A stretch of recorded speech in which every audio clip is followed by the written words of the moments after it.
Caleb Thornton dropped to his knees on the frozen platform, his hands trembling as he stared at the woman in the wheelchair. 7 years of loneliness. 17 letters filled with hope. And she had lied to him about the one thing that mattered most. "I'll get back on the train," Clara whispered, her voice breaking. "I should never have come." But Caleb didn't move. He couldn't.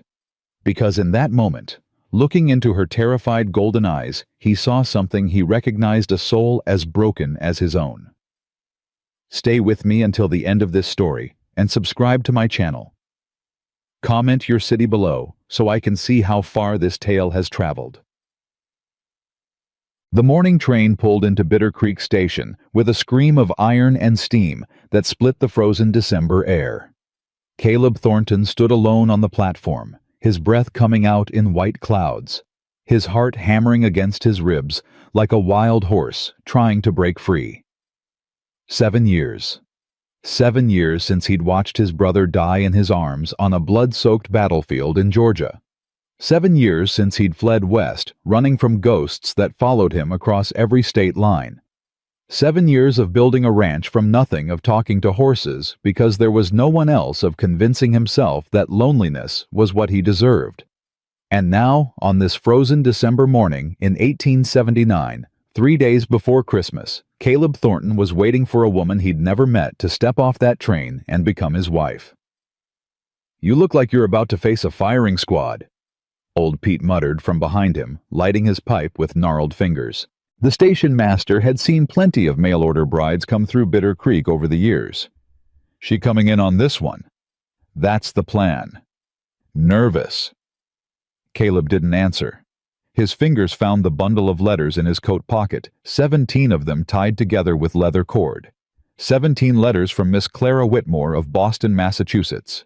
17 letters that had slowly, impossibly made him believe that maybe, just maybe, he deserved a second chance at living. The train shuddered to a stop. Steam hissed.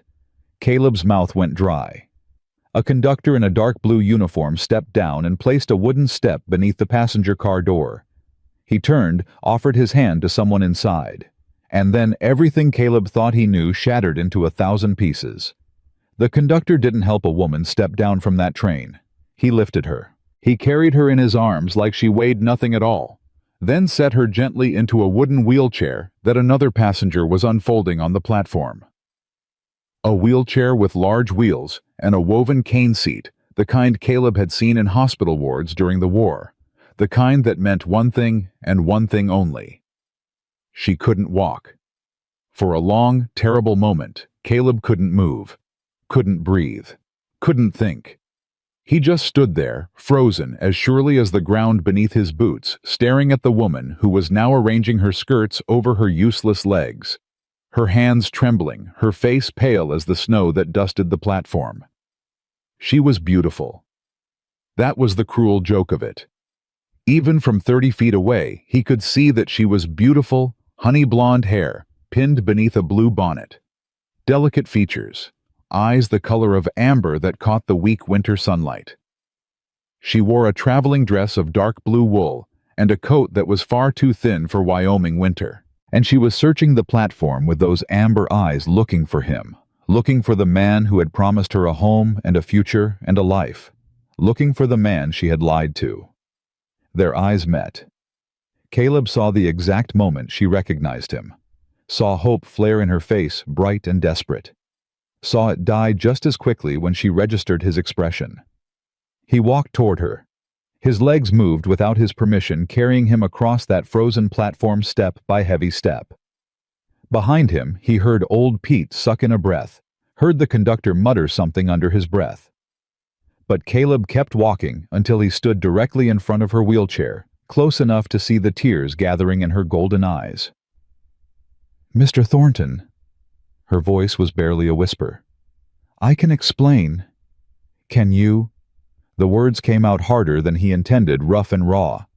He watched her flinch like he'd struck her, and something in his chest twisted painfully. "I didn't." She stopped, swallowed, started again. "I should have told you.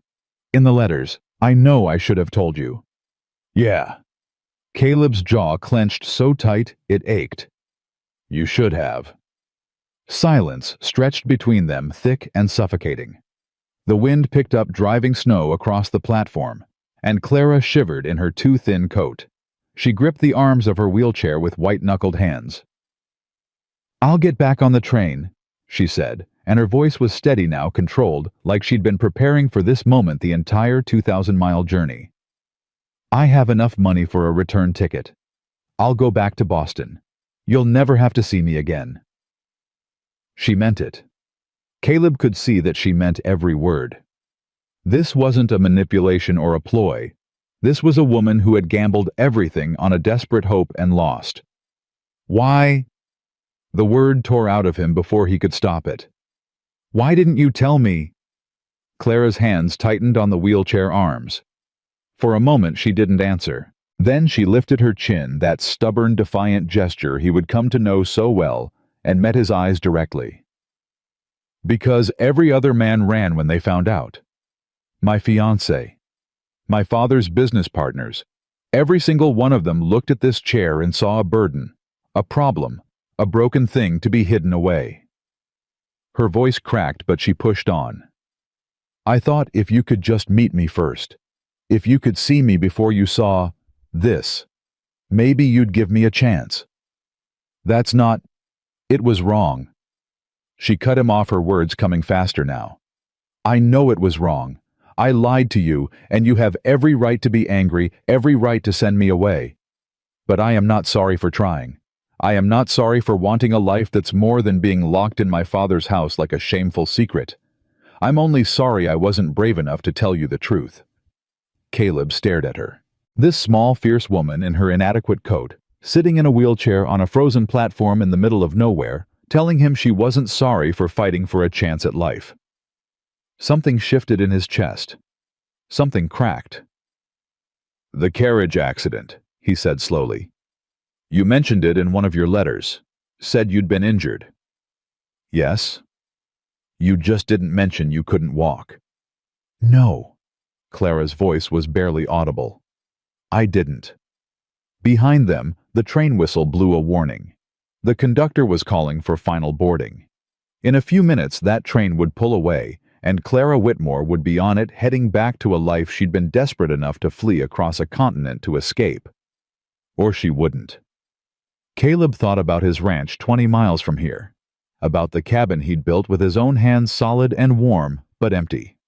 So goddamn empty. He thought about the letters in his pocket, 17 of them, filled with Clara's sharp wit and quiet courage and fierce determination to build something better than what she'd been given. He thought about his brother bleeding out in the Georgia mud, whispering with his last breath, "Live, Cal. Promise me you'll live." And he thought about the woman in front of him who had lied to him, yes, but who had also traveled 2,000 miles on nothing but hope. Knowing full well, this exact moment might come. Caleb dropped to his knees.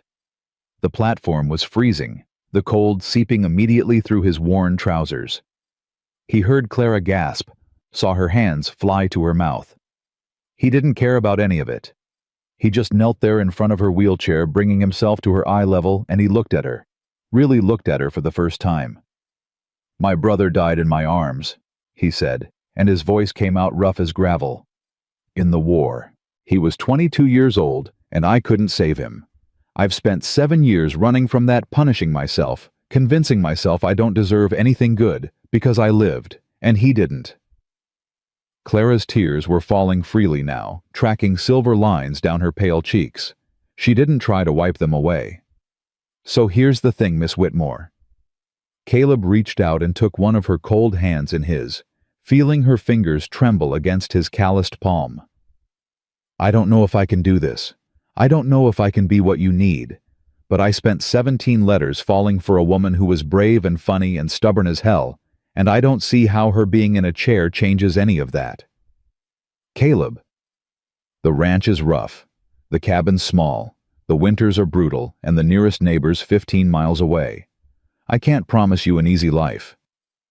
He tightened his grip on her hand. "But I can promise you this, I will never, ever lock you away like a shameful secret. Not as long as I'm breathing." Clara was shaking now, her whole body trembling with something that might have been cold or shock or overwhelming emotion. She opened her mouth closed. It opened it again. "Why?" she finally managed. "After what I did. After I lied to you. Why would you?" "Because I've been dead for 7 years," Caleb said simply. "And your letters made me feel alive again. Because right now looking at you I see someone who fought like hell to survive same as me. And maybe—" His voice cracked and he had to clear his throat before continuing. "Maybe two broken people can figure out how to be whole together." The train whistle blew again, more insistent now. Last call. Clara looked at the train, then back at Caleb still kneeling before her on the frozen platform. Tears and snow were both falling on her face, and she was shaking so hard her teeth chattered. "You're going to freeze," she said absurdly, and Caleb laughed, actually laughed, a rusty sound he barely recognized as his own. "Woman, I just poured my heart out on this platform, and you're worried about my knees. Someone has to be practical." But she was almost smiling now, a trembling thing that transformed her face. "Is that a yes?" Clara took a shaky breath. I don't know what kind of man you are, Caleb Thornton, but I'd like to find out." "Good enough for me." Caleb pushed to his feet, feeling the cold ache in his knees, not caring one bit. He looked around for her luggage, spotted a small trunk and a carpet bag that the conductor had left on the platform. "That everything?" "I didn't have much to bring." "You got yourself. That's enough." He loaded her things into the wagon he'd brought, then turned back to face the real challenge. Clara was watching him with those golden eyes, her expression guarded, now waiting to see what he would do. "I need to carry you to the wagon," he said. "That all right?"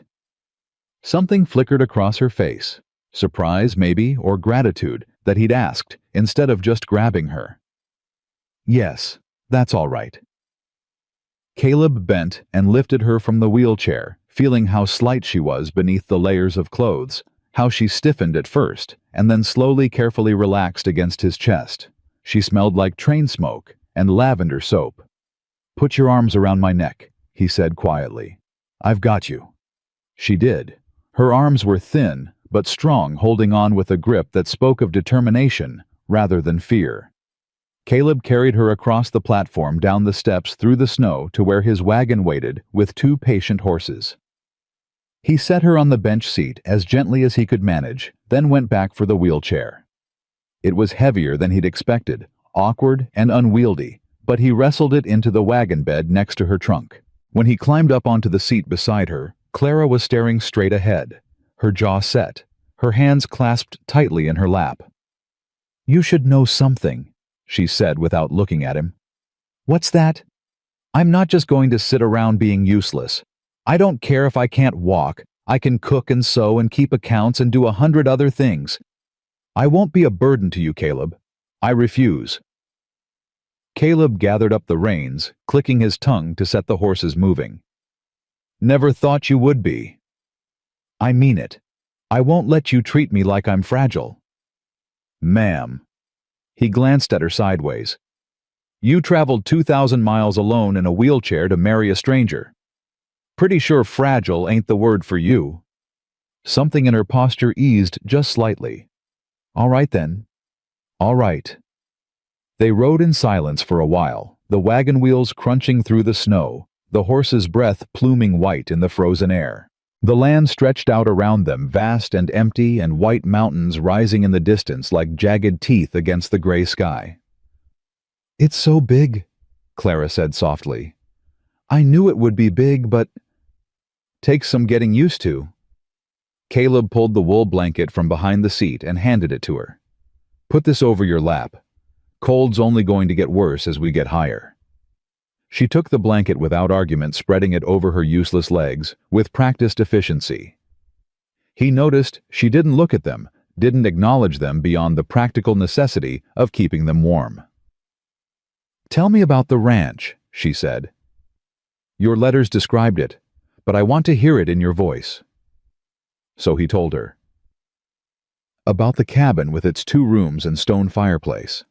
About the barn he'd built himself, still missing shingles on the north side. About the cattle, 33 head now after the early winter losses, and the chickens, and the 3 horses, and the milk cow with the bad temper.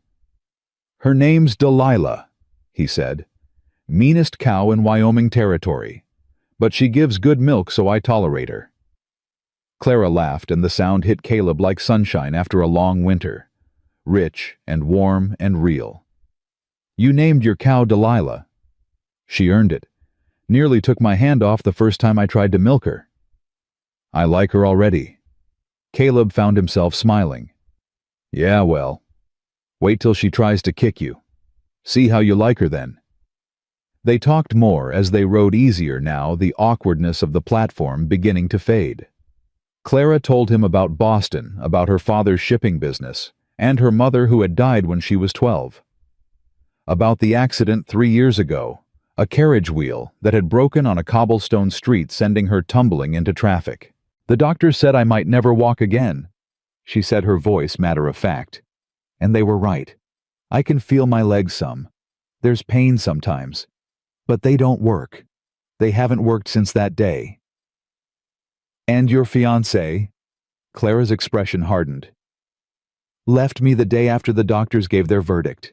Said he couldn't be expected to marry a cripple." "He said that to your face." "He said a lot of things to my face." She pulled the blanket tighter around herself. "My father wasn't much better. He wanted to send me to an institution. Said I was an embarrassment to the family." Caleb's hands tightened on the reins. "I ever meet your father, I might have to punch him." "Get in line." Clara's smile was bitter. "My aunt saved me. She let me stay with her, helped me learn how to manage things from the chair. When she died last year, she left me a small inheritance. That's what I used for the train ticket." "She sounds like a good woman. She was the only one who saw me as a person instead of a problem." Clara's voice cracked. "I miss her every day." Caleb didn't know what to say to that, so he did the only thing he could. He reached over and covered her clasped hands with one of his own. She didn't pull away. The trail climbed higher as they rode, and the wind picked up, cutting through their coats like icy knives. Clara was shivering despite the blanket, her thin eastern clothes no match for Wyoming winter. "We need to stop," Caleb said. "Get you warmed up." "I'm fine." "No, you're not. You're shaking like a leaf, and we've still got an hour to go." He guided the horses toward a stand of pine trees that offered some shelter from the wind. "I've got coffee in a flask. It'll help." He pulled the wagon into the lee of the trees and jumped down, then came around to Clara's side. She was watching him with an expression he couldn't read. "What?" he asked. "You keep surprising me." "How so?" "I expected." She hesitated. "I don't know what I expected. Anger, certainly. Rejection, probably. But not this. Not kindness." Caleb reached behind the seat and found the flask of coffee he'd filled that morning still warm, thanks to the thick wool wrapping. He poured some into the cup that served as a lid and handed it to her. "Drink this." She took it, wrapping her cold fingers around the warm tin. "You didn't answer my question." "Wasn't a question." He poured himself some coffee and leaned against the wagon wheel. "But here's the thing, Clara. I spent 4 years in a war watching men do terrible things to each other. I've seen enough cruelty to last 10 lifetimes. What I haven't seen enough of is people being decent to each other. So, yeah, maybe I'm surprised you lied to me, but I'm more interested in why you felt like you had to." Clara was quiet for a long moment, staring into her coffee. "Because I was scared," she finally said. "Because I've had 5 years of being treated like I'm worthless, and I was desperate enough to gamble everything on a stranger's advertisement in a newspaper. And now—" She looked up at him, her amber eyes bright with something that might have been hope. "Now I'm still scared, but I'm also grateful that you're giving me a chance." "We're giving each other a chance," Caleb corrected. "I'm no prize, Clara. I've got scars you can't see, nightmares that wake me up screaming, and a temper I have to fight to control. You might decide I'm too damaged to be worth the trouble." Then we'll be two damaged people trying to figure out how to live." She managed a small smile. "Seems fair to me." Caleb looked at this woman, this brave, stubborn, complicated woman who had traveled across a continent to marry him, and felt something stir in his chest, something that might have been hope. "We should get moving," he said gruffly, pushing away from the wagon. "Still got a ways to go, and the light's fading." The rest of the journey passed in a kind of comfortable silence, broken occasionally by Clara's questions about the land, or the cattle, or the neighbors she might eventually meet. She was curious about everything, her sharp mind evident in the questions she asked. By the time they crested the final ridge and the valley spread out below them, the sun was beginning to set, painting the snow in shades of pink and gold. "That's it," Caleb said, pointing to the cabin nestled against the hillside. "That's home." Clara leaned forward, her eyes taking in everything: the cabin with smoke rising from its chimney, the barn with its unfinished roof, the corral where the horses and cow stood huddled against the cold. It was rough and small, and nothing like the grand houses of Boston. But when she turned to look at Caleb, her eyes were shining. "It's perfect," she whispered. "Clara, it's barely finished. The barn needs work, and the cabin only has 2 rooms, and—" "It's perfect," she repeated, and there was fierce determination in her voice. "Because it's not Boston. Because no one here is going to lock me in a room and pretend I don't exist. Because for the first time in 3 years, I get to decide what my life looks like." She reached over and touched his arm just briefly. "Thank you, Caleb, for not putting me back on that train." Caleb swallowed hard against the sudden tightness in his throat. "Thank me after you've survived your first Montana blizzard," he managed. They descended into the valley as the last of the sunlight faded, and by the time Caleb pulled the wagon up to the cabin door, the first stars were appearing in the darkening sky. Snow was beginning to fall again, light and gentle, dusting everything in fresh white. Getting Clara into the cabin proved to be a challenge. The wheelchair wouldn't fit through the door, and the threshold was too high for her to simply roll over it. "I can carry you in," Caleb offered. "I know." Clara bit her lip. "But I need to figure out how to manage. If you carry me everywhere, I'll never learn to do things myself." "Fair enough. What do you need?" She studied the doorway for a moment. "Can you lift the front of the chair while I push on the wheels just enough to get over the threshold?" They tried it. It was awkward and clumsy, but it worked. The wheelchair lurched over the raised threshold and into the cabin. "Ha!" Clara's face lit up with triumph. "We did it!" "We did it." Caleb agreed, and he was smiling too. He built up the fire while Clara rolled herself around the cabin, examining everything. He watched her take in the simple furniture, the cast-iron stove, the shelves lined with provisions. Watched her navigate carefully around the table, testing whether there was room for her wheelchair. "We'll need to move some things," she said, more to herself than to him. "Make wider paths. But it's manageable." "I can build a ramp for the door," Caleb offered, "and lower some of the shelves so you can reach them." She turned to look at him, her expression unreadable. "You do that? You said you didn't want to be treated as fragile. Way I see it, making the house easier for you to navigate isn't treating you as fragile. It's just practical." Clara was quiet for a moment. Then she smiled, a real smile, wide and warm, that transformed her entire face. "Caleb Thornton," she said, "I think we might actually make this work." "Yeah." He found himself smiling back, something unfamiliar blooming in his chest. "I think we might." Outside, the snow was falling harder now, and the wind was beginning to pick up.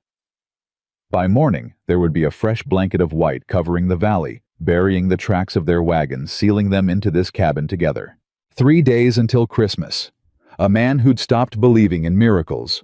A woman who'd gambled everything on a desperate hope. And somewhere in the space between them, something was beginning to grow. Damn. That first night, Caleb insisted on sleeping on the floor by the stove. "The bed's yours," he said, spreading out his bedroll with practiced efficiency. "I've slept on worse." Clara watched him from her wheelchair, her hands folded in her lap. Caleb, that's ridiculous. You'll freeze down there. I'll be fine. You'll be miserable. Been miserable before. He didn't look at her. Survived it. Clara wheeled herself closer, the chair's wooden wheels creaking on the packed earth floor. Is this about propriety? Because we're going to be married and... It's about respect. Caleb finally met her eyes. You don't know me yet. Not really. And I don't know you. Seems right to give us both some time to figure this out before we share a bed. Something in Clara's chest loosened. All those years with her fiancé, with his casual assumptions about what she owed him, what she should be grateful for. And here was this rough cowboy sleeping on a cold floor because he wanted her to feel safe. All right, she said softly. But tomorrow, we're going to figure out a better arrangement. I won't have you breaking your back on my account. Yes, ma'am.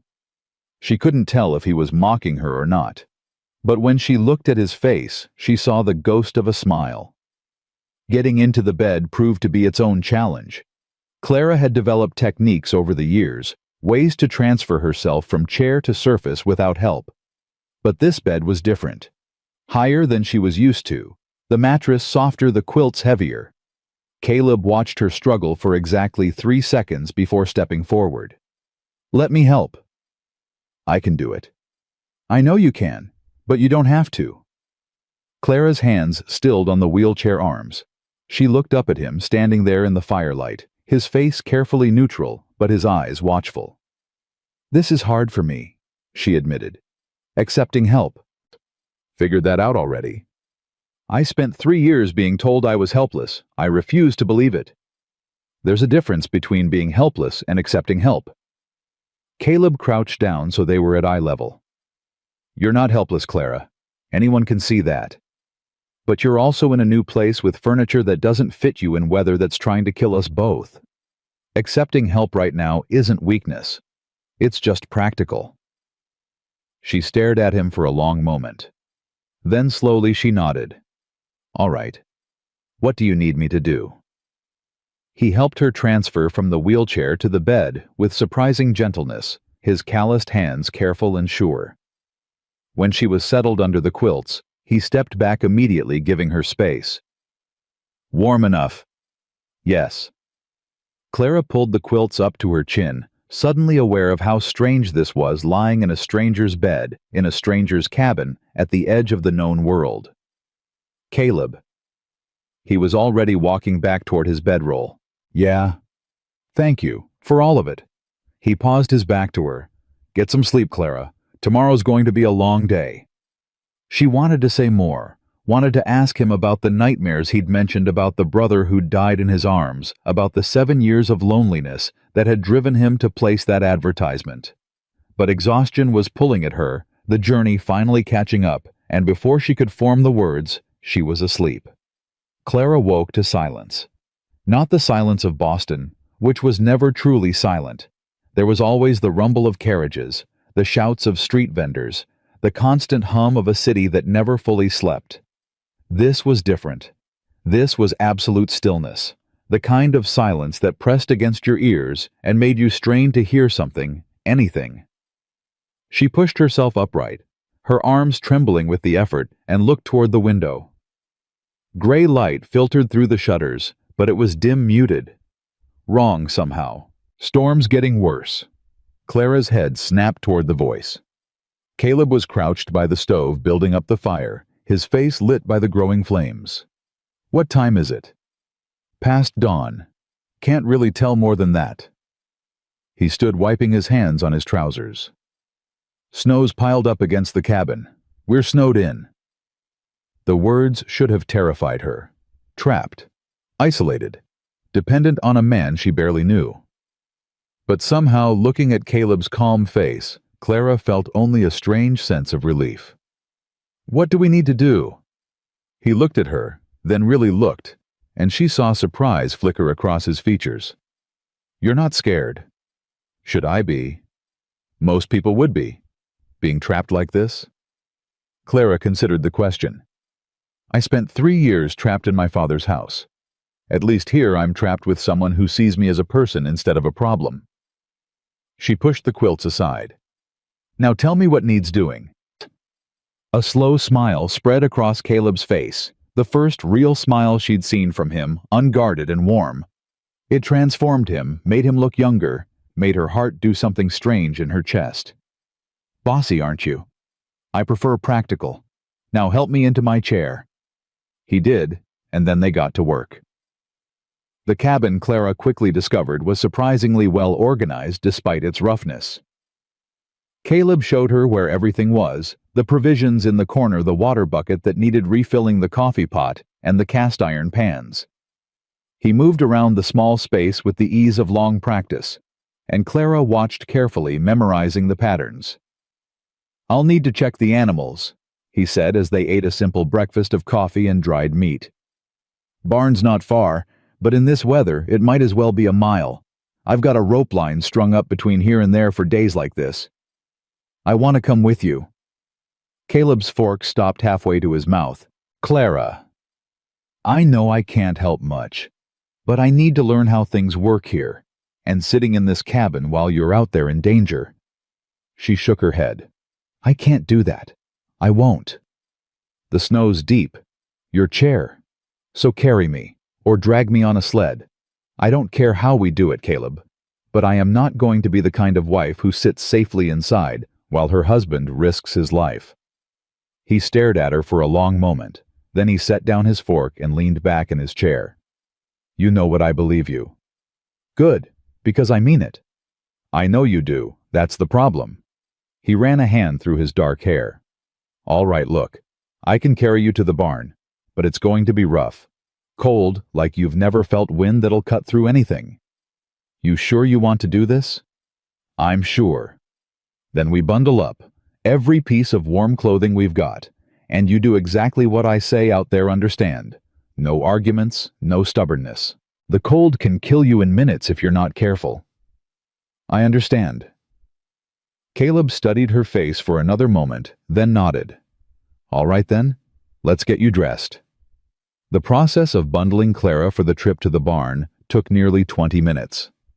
Caleb layered her in wool and leather wrapping scarves around her face, until only her eyes showed, tucking blankets around her legs, even though she couldn't feel the cold there. "My legs won't get frostbite," Clara said at one point. "I can't feel them anyway." Caleb's hands stilled on the blanket he was tucking. "That's not—" He stopped, something shifting in his expression. "I don't want to take any chances." "Caleb." "What?" "It's all right to talk about it. My legs, I mean. I'm not going to break if you acknowledge that they don't work." He was quiet for a moment, his hands still resting on the blanket.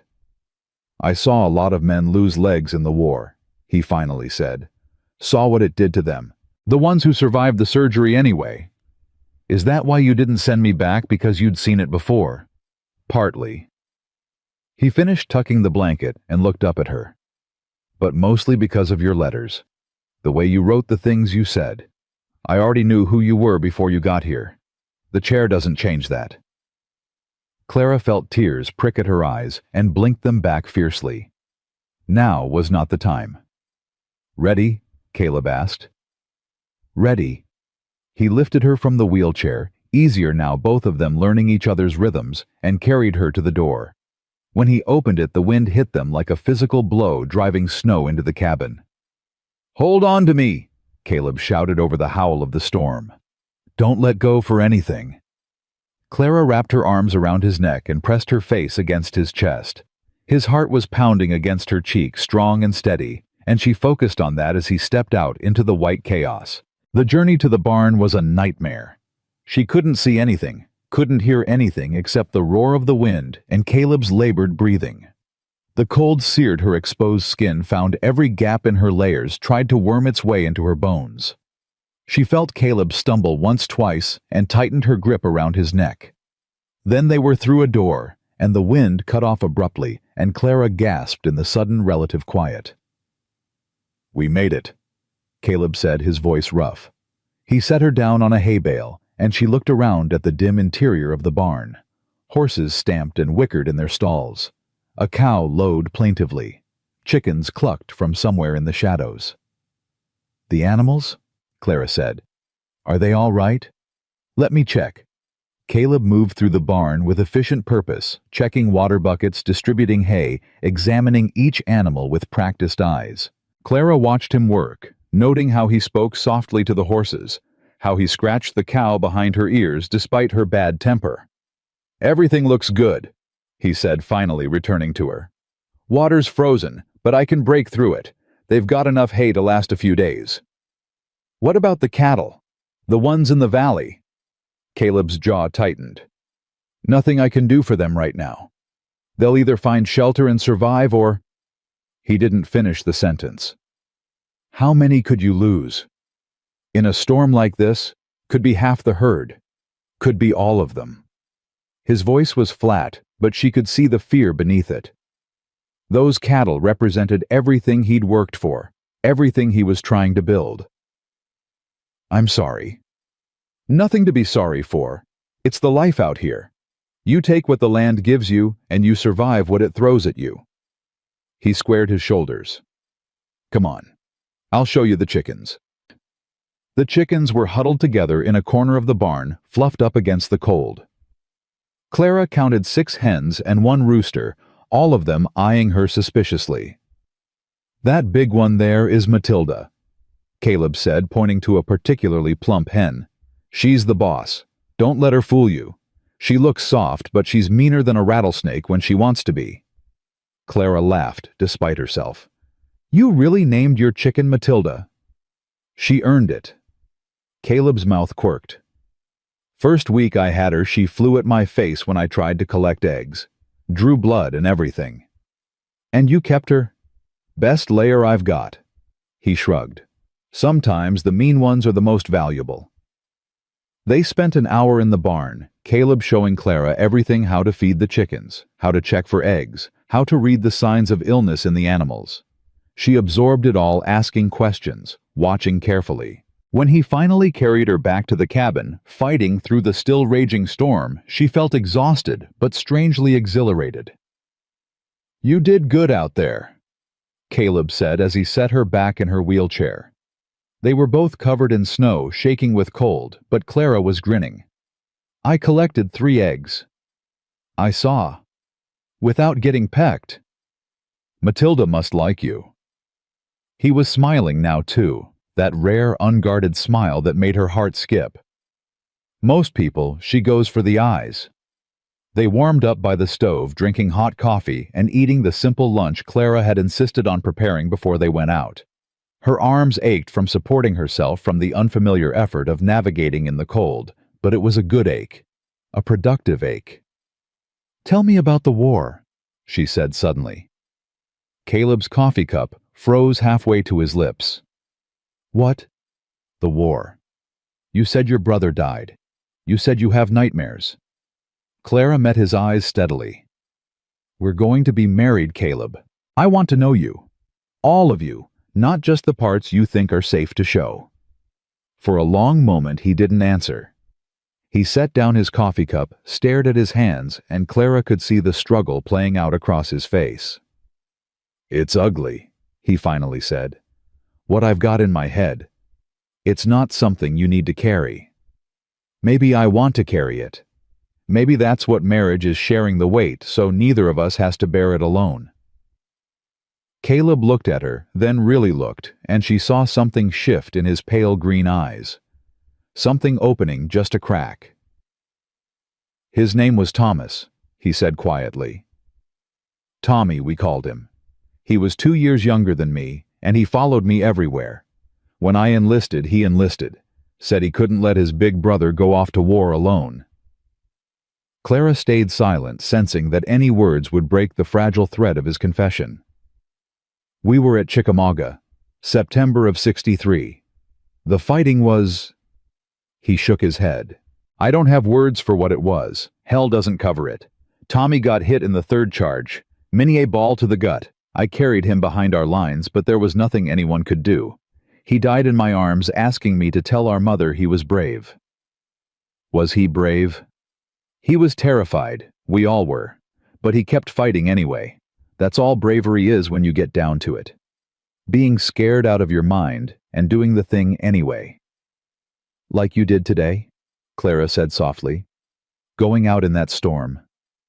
Caleb shook his head. That's not bravery. That's just necessity. Maybe they're the same thing.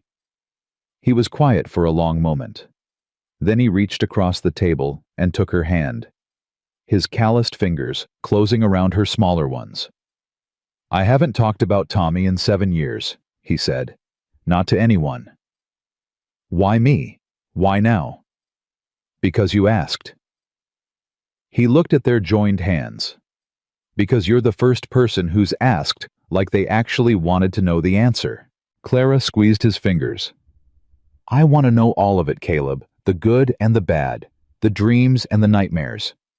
That's what I came here for, not just a roof over my head, but a real partnership. Someone to share a life with. Even if that life is hard.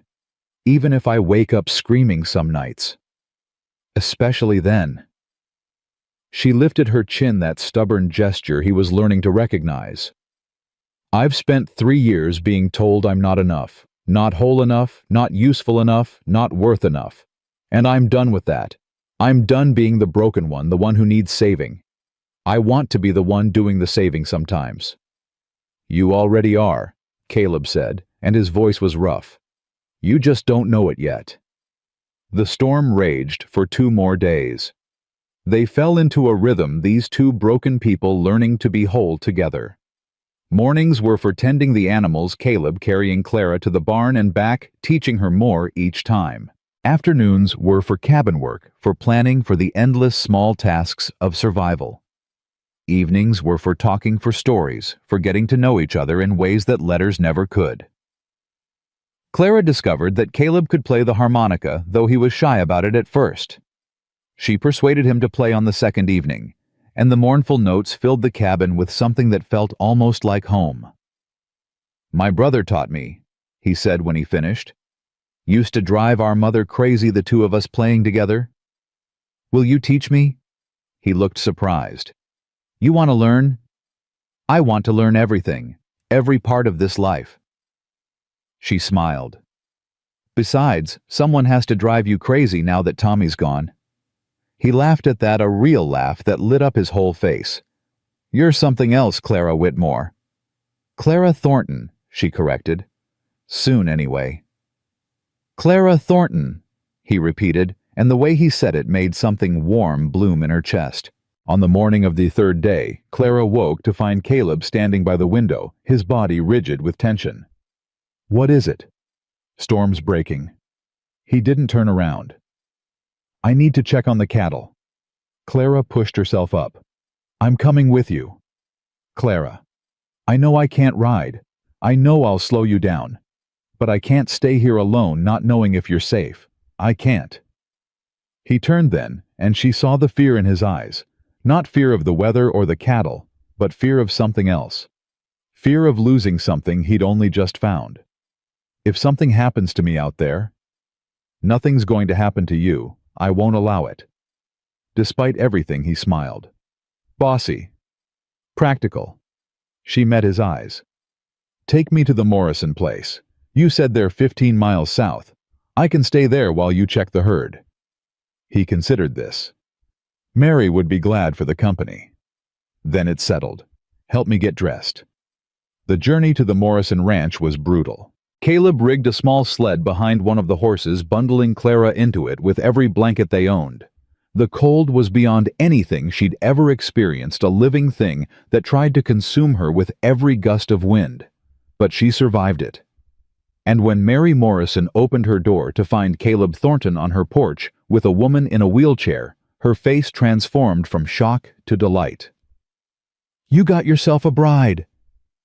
Mary yanked Clara's sled right into her house, barely giving Caleb time to help transfer her to the wheelchair. Get inside, both of you. You look half frozen. Jake, get out here. What followed was a blur of warmth and welcome and questions. Mary Morrison was small and blonde with sharp blue eyes and a personality that filled every room she entered. Her husband, Jake, was a big man with an easy smile and hands that were gentle despite their size. "I'll go with you," Jake told Caleb. "Check on your herd. 2 men are better than 1 in weather like this." "I appreciate that. It's what neighbors do." Jake clapped Caleb on the shoulder. "Besides, Mary's been complaining about not having another woman to talk to. This'll keep her happy for weeks." Mary was already settling Clara by the fire, pressing a cup of hot tea into her hands. "You'll tell me everything," she said firmly. "How you met, how you got here, all of it. I want every detail." Clara looked at Caleb standing awkwardly by the door, clearly torn between staying with her and going to save his cattle. "Go," she said. "I'll be fine here." Clara. "Go check on your cattle, Caleb. They need you. I'll be right here when you get back." He crossed the room in 3 long strides and kissed her. Right there in front of the Morrisons, without hesitation or embarrassment. It was quick and fierce, and when he pulled back, his eyes were bright. "I'll be back before dark," he said. "You'd better be." Then he was gone, Jake following, and Clara was left alone with Mary Morrison, and 1,000 questions she wasn't sure how to answer. "Well," Mary said, settling into the chair across from her. "You'd better start talking, Mrs. Almost Thornton, because I have been dying for some good conversation." So Clara talked. She told Mary about Boston, about the accident, about the fiancé who had abandoned her. She told her about the advertisement, about the letters, about arriving at the station in her wheelchair and watching Caleb's face as he realized the truth. "He dropped to his knees," Clara said quietly, "right there on the platform, and instead of sending me away, he told me about his brother." Mary's eyes were soft. "That sounds like Caleb. He acts tough, but there's a good heart under all that armor." "Did you know him before, when he first came here?" "We were here first, Jake and me. Watched Caleb claim his land, build his cabin, struggle through those first winters alone." Mary shook her head. "Jake tried to get him to come for dinner for holidays, but he always refused, said he was fine on his own." "He wasn't fine." "No. He was dying of loneliness, same as his ranch was dying of neglect. One man can't do it all no matter how stubborn he is." Mary leaned forward. "But these past few months since he started getting your letters, something changed. He started accepting help, started coming to town more often, started talking about the future like he actually expected to have one." Clara felt tears prick at her eyes. "He says my letters made him feel alive again." "They did more than that. They gave him hope." Mary reached over and squeezed her hand. "You saved him, Clara. Whether you know it or not, you saved him." "He saved me too." "Then you're even. That's how the best marriages work." The hours passed slowly. Mary kept Clara occupied with tea and conversation and stories about life on the frontier. But as the sun began to sink toward the horizon, Clara found herself watching the door more and more. "They'll be back," Mary said, following her gaze. "Jake knows this land like the back of his hand. He won't let anything happen to your Caleb." "I know. You love him." The words hit Clara like a physical blow. She opened her mouth to deny it. It was too soon, too fast. They'd only known each other for 3 days, but the words wouldn't come. Because Mary was right. Somewhere between the platform and the cabin, between the blizzard and the barn, between his confession about Tommy and hers about her fiancée Clara Whitmore had fallen in love with Caleb Thornton. "Oh," she said softly. Mary smiled. "Yeah. That's usually how it happens out here. No time for games, no room for pretense. You either love someone or you don't, and when you do, you know it." "But it's only been 3 days." "I knew I loved Jake after 3 hours." Mary's smile turned reminiscent. "He showed up at my father's farm in Illinois looking for work. Took one look at me and forgot how to speak. 3 hours later I was picking out wedding colors. And you've been happy all these years. I've been married. That's not the same thing." Mary's eyes were honest, clear. "We've fought, we've struggled, we've lost children and livestock and hope. But we've done it together, and that's what matters, not the happiness, but the together. Clara was still thinking about that when the door burst open and Caleb stumbled through, Jake close behind. Both men were covered in snow, exhausted, but Caleb's eyes went immediately to Clara. "You're still here," he said, as if he'd half expected her to vanish. "Where else would I go?" He crossed the room and dropped to his knees beside her wheelchair. That gesture she was learning meant he was meeting her where she was, meant he saw her as an equal. "We found them," he said. "The cattle. They'd sheltered in a grove of pines. Lost 7 head, but the rest made it." 7. Clara's heart sank. "Caleb, I'm so sorry." Could have been worse. Could have been all of them. He took her hands in his cold fingers closing around her warm ones. "Clara, there's something I need to ask you." "What is it?" "Tomorrow's Christmas Eve. And I know we said we'd take our time, get to know each other better, but—" He stopped, took a breath. "I don't want to wait anymore. I don't want to waste any more time. Jake here, he's a lay minister. He can marry us proper, if you want, if you're ready." Clara stared at him. Behind her she heard Mary gasp, heard Jake chuckle softly. But all she could see was Caleb kneeling before her with hope and fear warring in his pale green eyes. "You want to marry me?" she said slowly. "Tomorrow, on Christmas Eve." "I want to marry you today if Jake would do it. But Mary would kill me if I robbed her of a chance to throw a proper wedding." "You're damn right I would," Mary muttered. Clara felt a laugh bubbling up in her chest, wild and joyful, and completely unexpected. "You're asking me to marry you, really marry you, knowing everything you know about me?" "I'm asking you to be my wife." Caleb's grip on her hands tightened. "I'm asking you to build a life with me.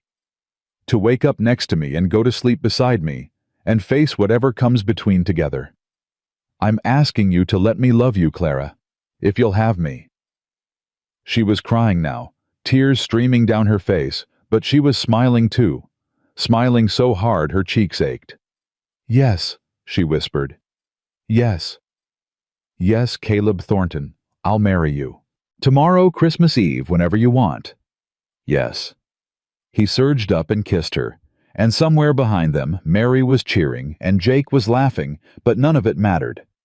Nothing mattered, except this Caleb's lips on hers, his hands cupping her face, the promise of a future they would build together. When they finally broke apart, both breathing hard, Caleb pressed his forehead against hers. "Merry Christmas, Clara," he said. "Merry Christmas, Caleb." And for the first time in 3 years, Clara Whitmore believed in miracles again. The next morning dawned clear and cold, the storm finally broken, and Mary Morrison took charge of everything with the efficiency of a general commanding troops. "You," she said, pointing at Caleb, "are not allowed to see your bride until the ceremony. Jake, take him to the barn. Find him something decent to wear. And for heaven's sake, make him shave." "Mary," Caleb started. "Out. Now. I have work to do." Jake laughed and clapped Caleb on the shoulder. "Best not to argue, son. I learned that lesson early." Caleb shot Clara a helpless look, but she just smiled and waved him away. "Go. I'll be fine." When the men were gone, Mary turned to Clara with a gleam in her eye. "Now, let's make you a bride."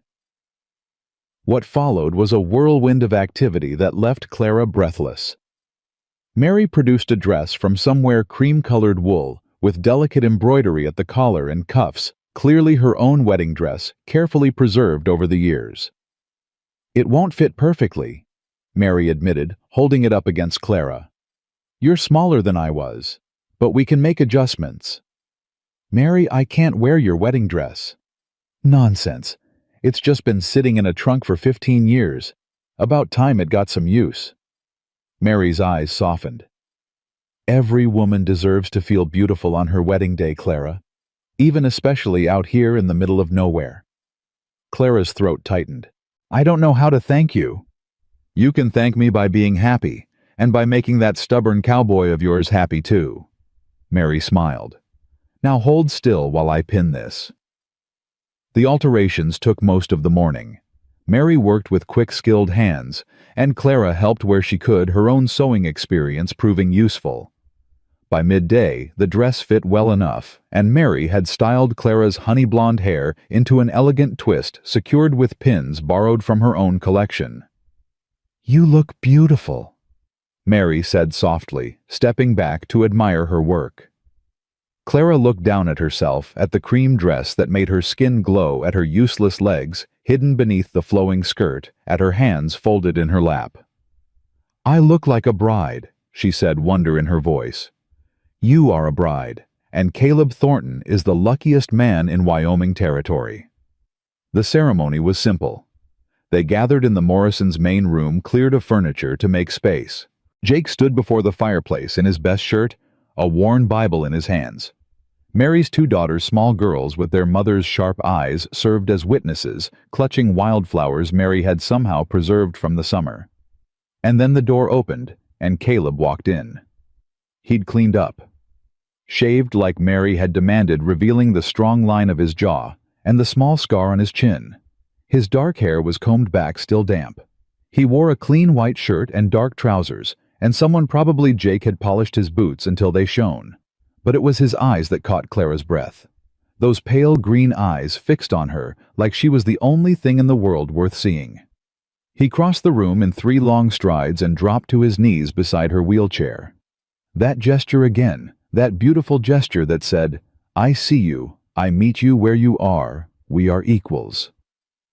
"You're beautiful," he said, his voice rough. "So are you." He laughed at that, a surprised sound. "Pretty sure men aren't supposed to be beautiful." "Then we're both breaking rules today." Jake cleared his throat. "If you two are done, we've got a wedding to perform." They were done, and they weren't done at all. They would never be done with each other, Clara realized.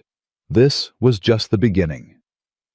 "Dearly beloved," Jake began, his deep voice filling the room, "we are gathered here today to join this man and this woman in holy matrimony." The words washed over Clara like warm water. She heard them without really hearing them, too focused on Caleb's face, on his hands holding hers, on the steady beat of her own heart. "Do you, Caleb James Thornton, take this woman to be your lawfully wedded wife, to have and to hold from this day forward, for better or worse, for richer or poorer, in sickness and in health, until death do you part?" "I do." No hesitation, no doubt. Just 2 simple words that changed everything. "And do you, Clara Elizabeth Whitmore, take this man to be your lawfully wedded husband, to have and to hold from this day forward, for better or worse, for richer or poorer, in sickness and in health, until death do you part?" Clara looked at Caleb, at this man who had knelt before her on a frozen platform, who had carried her through blizzards, who had looked at her wheelchair and seen not a burden, but a partner. "I do." "Then by the power vested in me by the territory of Wyoming, I now pronounce you husband and wife." Jake smiled. "Caleb, you may kiss your bride." Caleb cupped her face in his calloused hands and kissed her, soft and sweet and full of promise. Behind them, Mary was crying openly, and the little girls were giggling, but Clara barely noticed. There was only Caleb, only this moment, only the beginning of the rest of their lives. When they finally pulled apart, Caleb pressed his forehead against hers. "Hello, Mrs. Thornton." "Hello, Mr. Thornton." They rode back to their ranch that afternoon, Mary and Jake insisting they take food and supplies for the holiday. The journey was easier this time. The snow had settled, the sun was shining, and Clara was no longer a stranger, being carried into the unknown. She was a wife going home. Home. The word felt different now. Real. Caleb had rigged up a better sled for her, one with sides and a cushioned seat, and he pulled it behind his horse while leading Clara's borrowed mare. She watched his back as they traveled, watched the way he moved in the saddle, watched the way he kept glancing back to make sure she was still there. "You don't have to keep checking," she called out. "I'm not going anywhere." He slowed until they were riding side by side. "Old habit, making sure the important things don't disappear." Am I an important thing now? You're the most important thing. He said it simply without embarrassment. You're my wife. Clara felt warmth bloom in her chest despite the cold air. I like the sound of that. So do I. They reached the cabin as the sun was beginning to set, painting the snow in shades of orange and pink. Caleb helped Clara transfer from the sled to her wheelchair, and together they made their way inside. The cabin felt different too. The pine boughs Caleb had put up before the storm still decorated the walls, their scent filling the air. The white candle stood ready on the table. Everything was exactly as they'd left it, and yet everything had changed. I have something for you, Caleb said, moving to the dresser. He pulled out a small cloth bundle and handed it to her. It's not much. I meant to give it to you on Christmas, but, well, seems fitting to give it now. Clara unwrapped the cloth carefully. Inside was a wooden box, small and beautifully made, the wood sanded smooth and polished until it glowed. You made this. Yeah. Worked on it before you came. Had to hide it during the storm. He shifted uncomfortably. Open it. Inside the box, nestled on a piece of soft fabric, was the deed to the ranch. Clara pulled it out with trembling hands and read the words written there. This says my name, she whispered. Clara Thornton. It says I own half the ranch. You do. Had Jake draw it up official last month when I knew you were coming. Caleb crouched beside her chair, meeting her eyes. I meant what I said in my letters, Clara. This isn't just my place anymore. It's ours. Half of everything legal and proper. But Caleb, I haven't done anything to earn. You came here. He took her hands in his. You traveled 2,000 miles to marry a stranger. You fought through a blizzard. You learned to tend chickens and survive storms and live in a way that's harder than anything you've ever known. You earned this by being here, by choosing this, by choosing me. Tears were streaming down Clara's face now. No one has ever given me anything like this. A home. A real home that's mine. Ours, he corrected gently. Ours. She pulled him close and kissed him, tasting salt from her tears, feeling his hands come up to cup her face with infinite tenderness. This was what she had traveled so far to find. This was what she had risked everything for. A partner. A home. A life. They celebrated Christmas Eve quietly, just the two of them. Caleb cooked venison steaks while Clara made coffee, and they ate at the small table by candlelight, talking about everything and nothing. The cabin was warm, the fire crackling in the stove, the world outside frozen and still. Tell me about the future, Clara said, reaching across the table to take his hand. What do you see when you look ahead? Caleb considered the question. A bigger herd, maybe 100 head in a few years. The barn finished proper with a real roof that doesn't leak. An addition on the cabin, a real bedroom, a parlor, maybe a porch where we can sit on summer evenings. What else? Children. He said the word carefully, watching her face. Someday. If you want them. I know it might be complicated. With my legs. Clara finished for him. Caleb, I can still have children. The accident didn't damage anything that way. The doctors were very clear about that. Something shifted in his expression. Hope, joy, relief, all tangled together. You'd want that children. I'd want everything with you. She squeezed his hand. But not yet. Right now, I just want to be with you. Learn this life. Become the partner you deserve. You already are. Not yet. But I will be. They went to bed together for the first time that night, husband and wife in truth as well as name. There was awkwardness, fumbling laughter at their own inexperience. But there was also tenderness and care, and a growing fire that Clara had never expected to feel again. Afterward, lying in Caleb's arms with his heartbeat steady under her cheek, Clara felt something she hadn't felt in years. Peace. Merry Christmas, Clara. Caleb murmured against her hair. Merry Christmas, Caleb. And it was. It was the merriest Christmas either of them had ever known. The days that followed settled into a rhythm. Clara learned the patterns of ranch life, the morning animal checks, the constant battle against cold and hunger, and the thousand small crises that frontier life threw at them. She adapted her wheelchair to the terrain, working with Caleb to build ramps and modify doorways. She took over the kitchen entirely, freeing Caleb for the heavier outdoor work. They fought sometimes small disagreements that flared and died quickly. Clara's stubbornness clashed with Caleb's protectiveness. Her need for independence warred with his instinct to help, but they always talked it through, always found their way back to each other. "You don't have to do everything yourself," Caleb said one afternoon after catching Clara trying to carry firewood from the pile to the stove. "I can't just sit here and be useless." "You're not useless. You're just—" "What crippled, helpless, unable to contribute?" Caleb's jaw tightened. "I was going to say resting. You pushed yourself too hard yesterday and Mary said—" "I don't care what Mary said. I'm not some delicate flower that needs protecting." "No one said you were." "Then stop treating me like one." They stared at each other, both breathing hard. Then Caleb ran a hand through his hair and sighed. "I'm trying to take care of you, Clara. That's what husbands do. And I'm trying to be a partner, not a patient. That's what wives do." She softened her voice. "I know you're scared. I know you've lost people, and you're afraid of losing me too. But you're not going to lose me by letting me work. You're going to lose me by smothering me." He was quiet for a long moment. Then he crossed to her and crouched beside her chair. "I don't know how to do this," he admitted.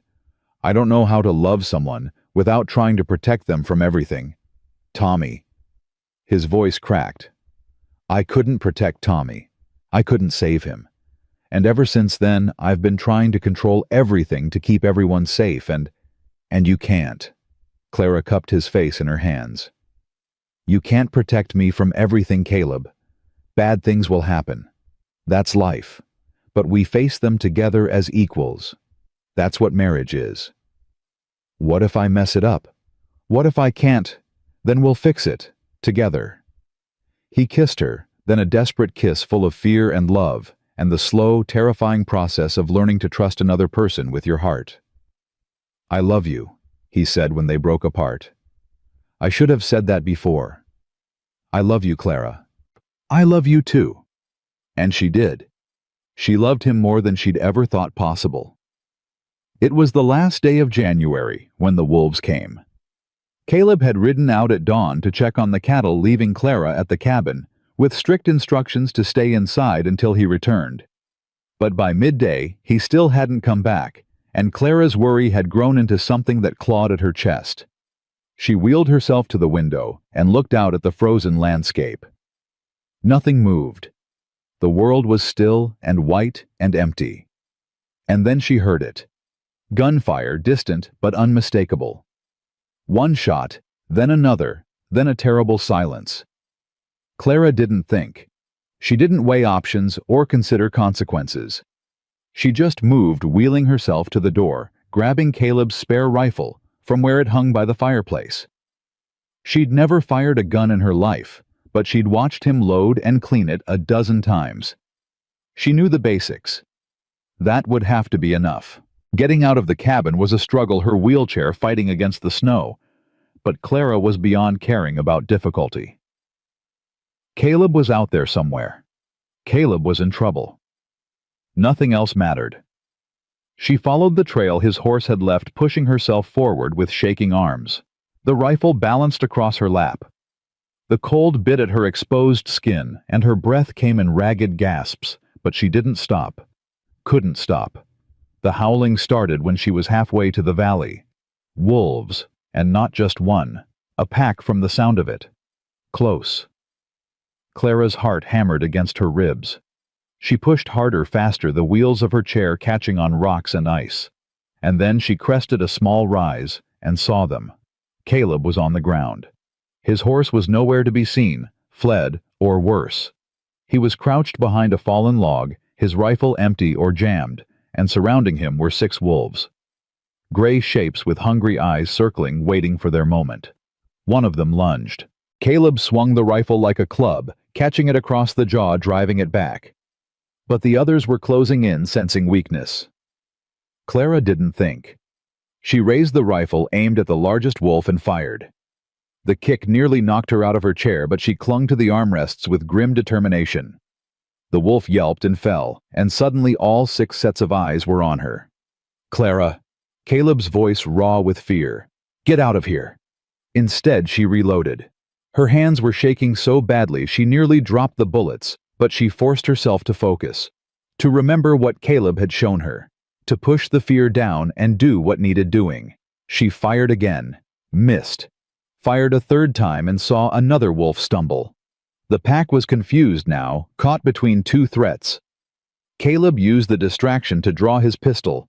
He must have been saving the bullets and fired twice. Another wolf went down. The remaining 3 fled, melting back into the tree line like gray ghosts. Clara sat there in her wheelchair, the rifle smoking in her lap, her whole body shaking with reaction.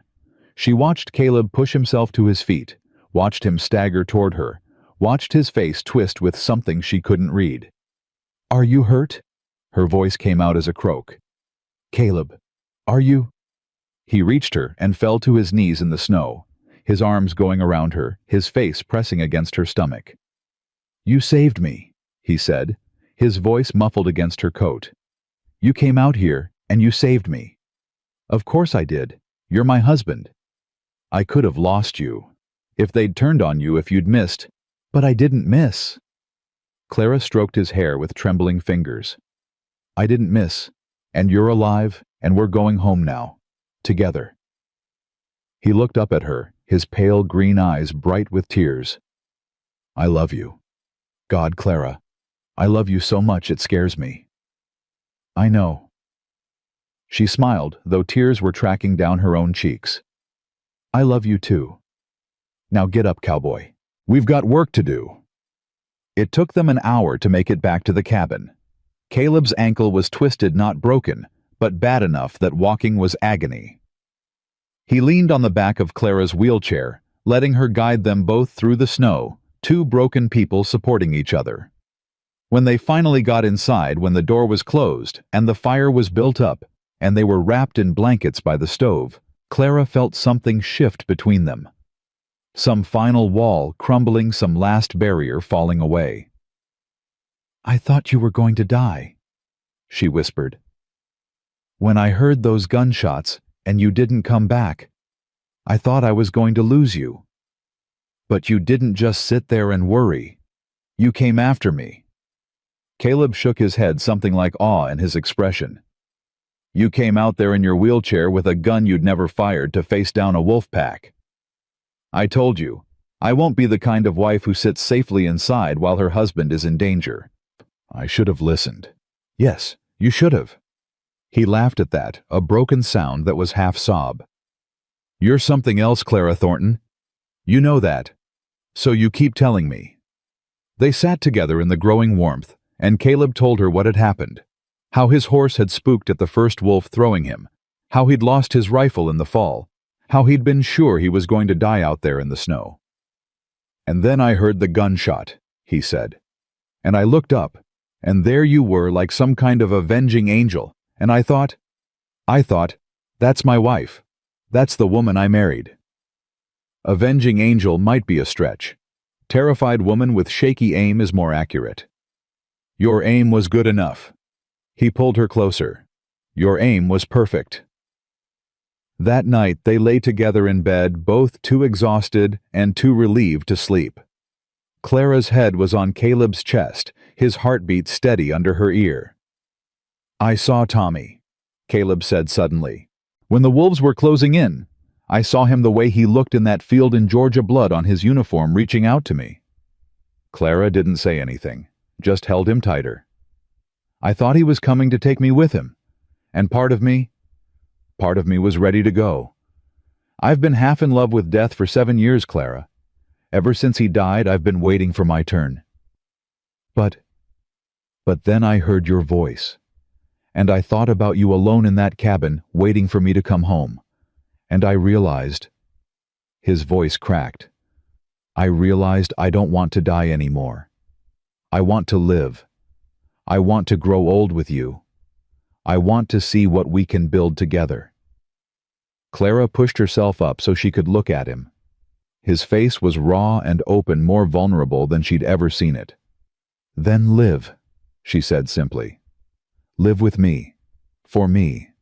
For the children we'll have someday. For the ranch we're building. Live, Caleb. That's all I ask. I will. He pulled her down and kissed her. I promise you, Clara, I will. And for the first time in 7 years, Caleb Thornton meant it. The ghost of his brother finally blessedly laid to rest. February melted into March, and with it came the slow, painful thaw of winter. Caleb's ankle healed faster than expected. Within 2 weeks he was walking without a limp, though Clara caught him wincing when he thought she wasn't looking. She never called him on it. She was learning that Caleb Thornton would push through pain until his body simply refused to cooperate, and arguing with him only made him more stubborn. Instead, she found quieter ways to help. Hot compresses left by the stove for him to find, extra cushions on his chair, meals that didn't require him to stand for long, small kindnesses that he accepted without comment, though his eyes softened every time. "You're sneaky," he said one evening, lowering himself into his chair and finding a folded blanket already positioned for his back. "I don't know what you mean." "Sure you don't." But he was smiling, and he pulled her chair close to his so he could take her hand. "Thank you." "For what?" "For taking care of me, without making me feel like I need taking care of." Clara squeezed his fingers. "That's what partners do." The word still felt new between them. Partners. Not caretaker and patient. Not protector and protected. Partners equal in everything that mattered. The ranch demanded their attention as the snow began to recede. Caleb rode out every day to check on the cattle, counting heads, looking for signs of illness or injury. The herd had survived better than expected. 28 head remained, including 3 pregnant cows that would calve in late spring. "It's not as bad as I feared," he told Clara one night over dinner. "We'll make it. Might even be able to buy a few more head come fall if the prices are right. And the barn roof? I'll finish it as soon as the weather holds." Jake offered to help. "I like Jake," Clara said, "and Mary. They're good people. Best neighbors a man could ask for." Caleb paused his fork halfway to his mouth. "Mary said something to me. Before the wedding." "What?" "She said you saved me. That your letters coming out here, all of it, she said you saved me." Clara set down her own fork. "Do you believe that?" "I believe I was dying before you got here, maybe not in my body, but in every other way that matters, and I believe that's not true anymore." He met her eyes. "So yeah, I believe she was right. You saved me too, you know. I was drowning in Boston, suffocating, and you gave me air. Then we're even." "We're not even. We're together. That's different." Clara smiled. "Better." Caleb reached across the table and cupped her face in his hand. "I love you, Clara Thornton." "I love you too, Caleb Thornton." It was becoming easier to say. The words that had once felt foreign on her tongue now flowed naturally, as essential as breathing.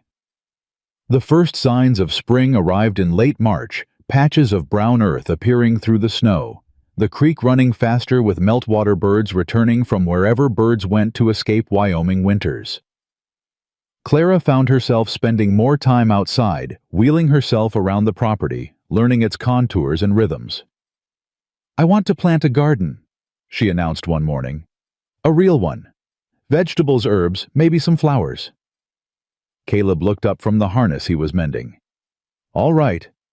"Where?" "South side of the cabin. It gets the best light, and we can build raised beds so I can reach them from my chair." "Raised beds," he repeated thoughtfully. "That's smart. How high?" "Waist height. I've been sketching designs." She pulled out a piece of paper covered in neat drawings. "See 4 beds, each about 4 feet square. We can use rocks from the creek for the walls, fill them with good soil from the valley. Caleb studied the sketches with careful attention. You've thought about this. I've had a lot of time to think. And I want to contribute more than just cooking and mending. I want to grow things, build things, leave my mark on this place. This place already has your mark on it. But he was nodding, a smile tugging at his lips.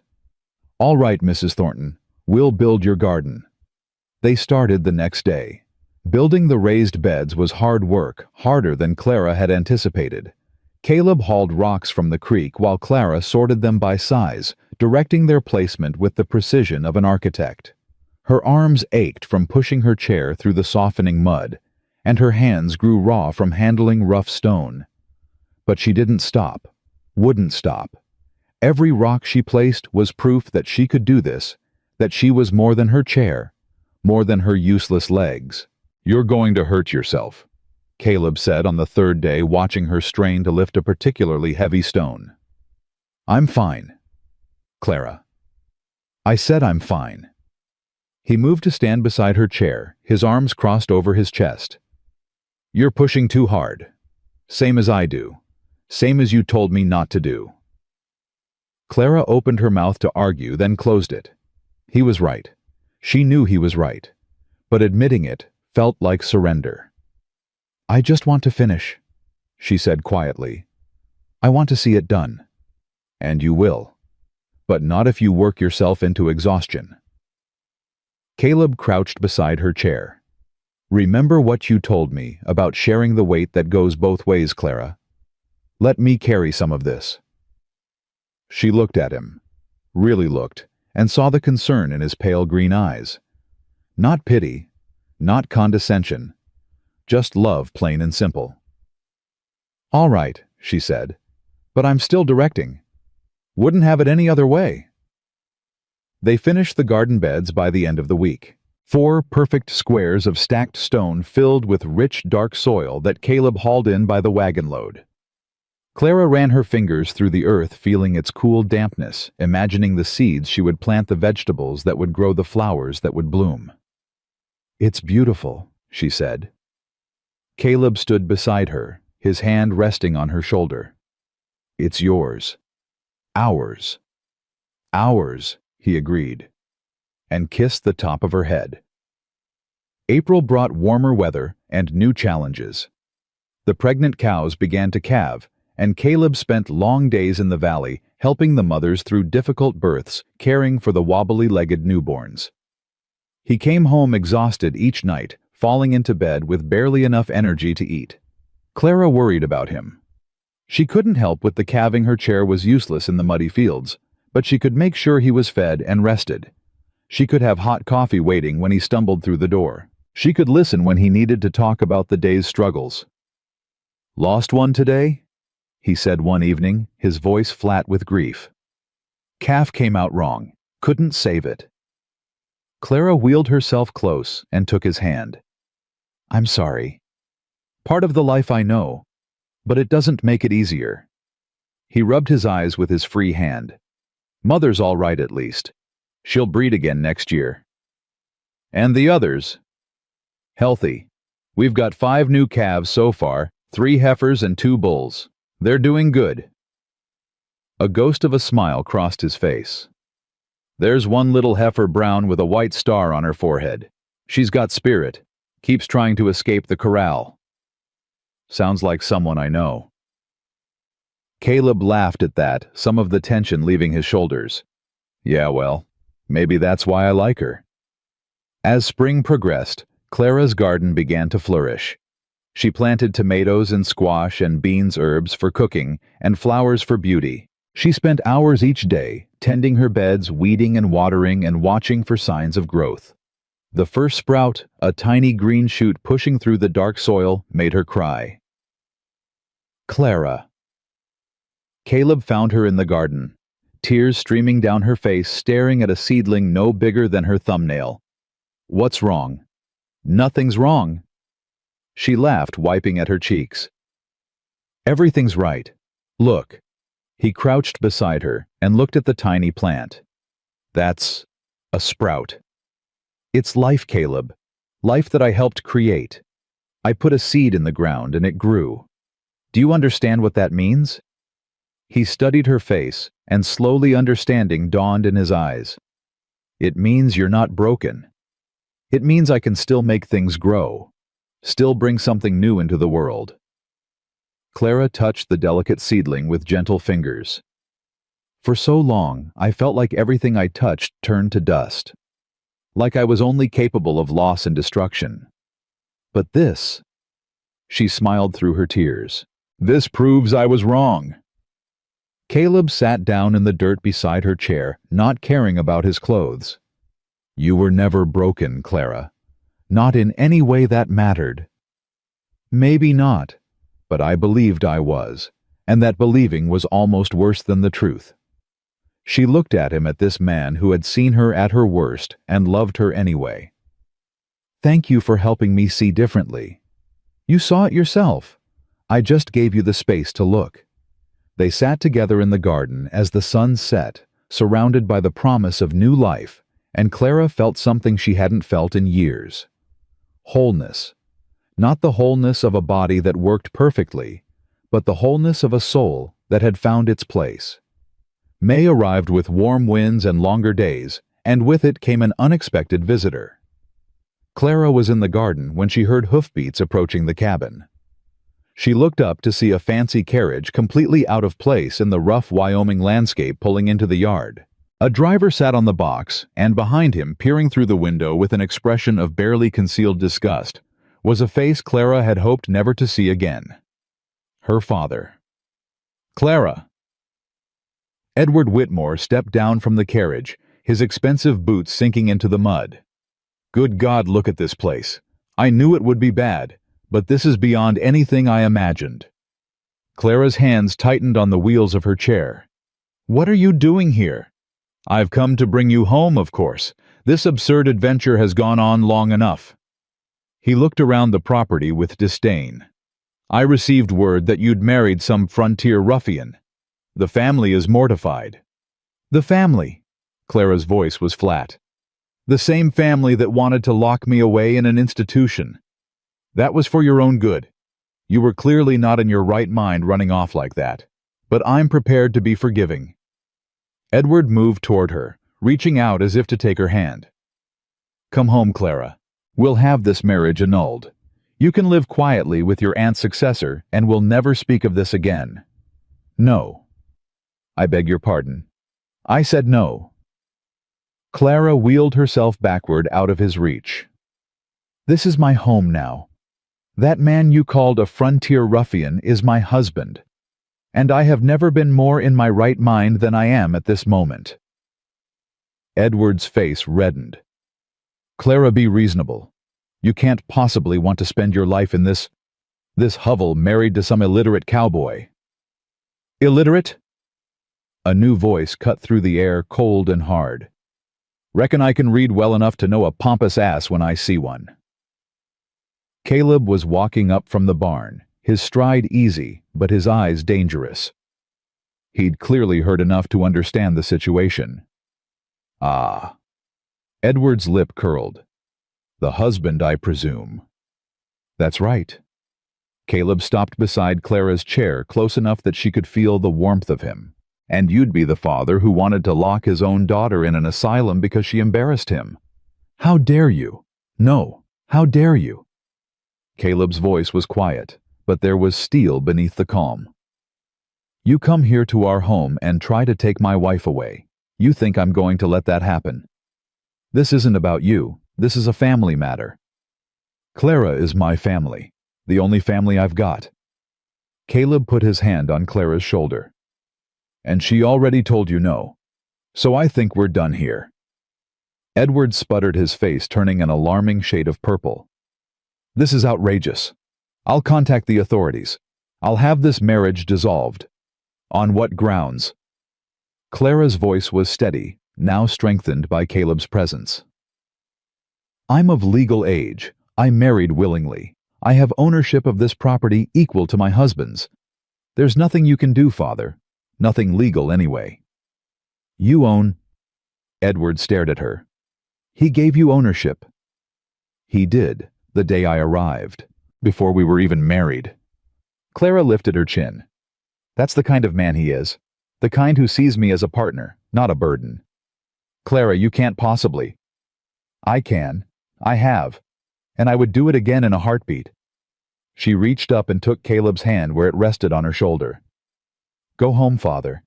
Go back to Boston, and your reputation, and your society friends. But don't ever come here again. Don't write to me. Don't send messengers. As far as I'm concerned, I have no family but the one I've made for myself. Edward stood there, opening and closing his mouth like a fish out of water. For a long moment, no one spoke. Then he turned his movements jerky with fury and climbed back into his carriage. You'll regret this, he called through the window. When this savage life breaks you, when you realize what you've given up. Goodbye, Father. The carriage pulled away, wheels churning through the mud, and Clara watched it go. She expected to feel something: anger, sadness, the ache of severed ties. Instead, she felt only relief.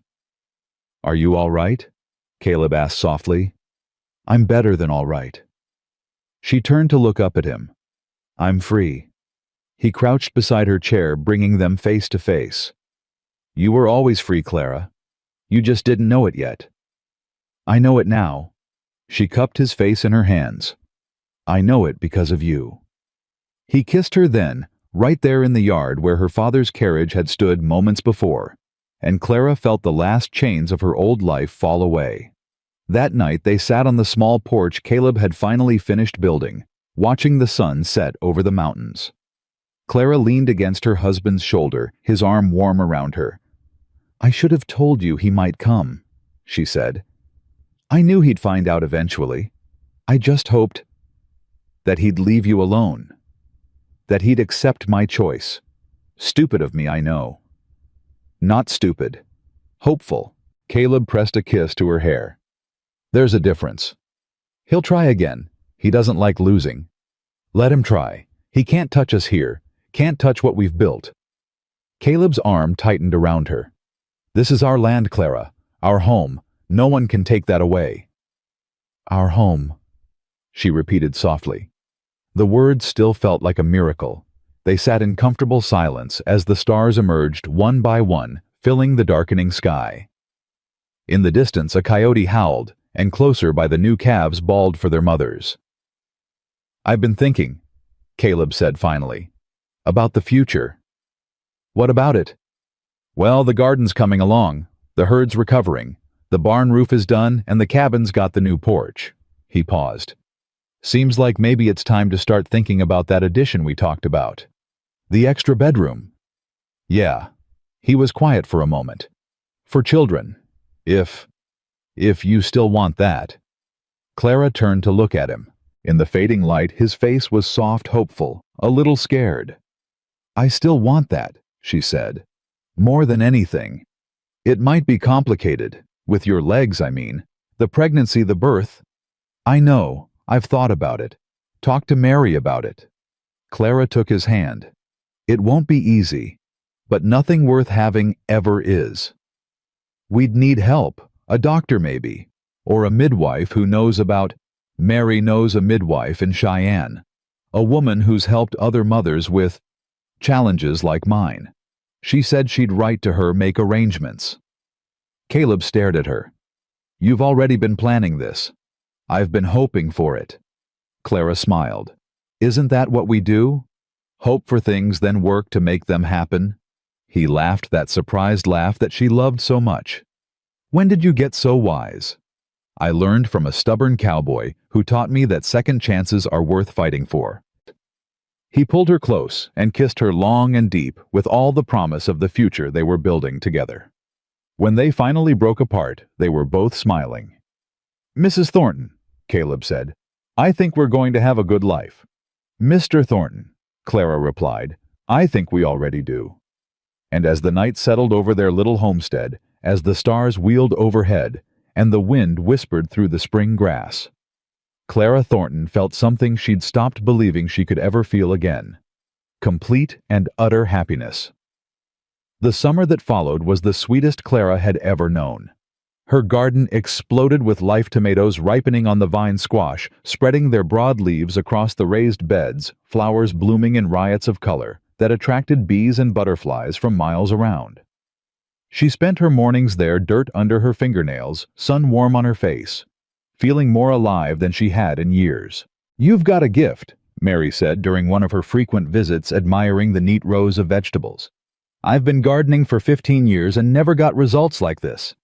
I just listen to what the plants need. That's the gift, Clara. Most people don't know how to listen." The herd grew too. The spring calves thrived, and Caleb managed to buy 10 more head at a good price from a rancher selling out to move back east. By midsummer, they had 43 cattle grazing in the valley, more than they'd started the year with.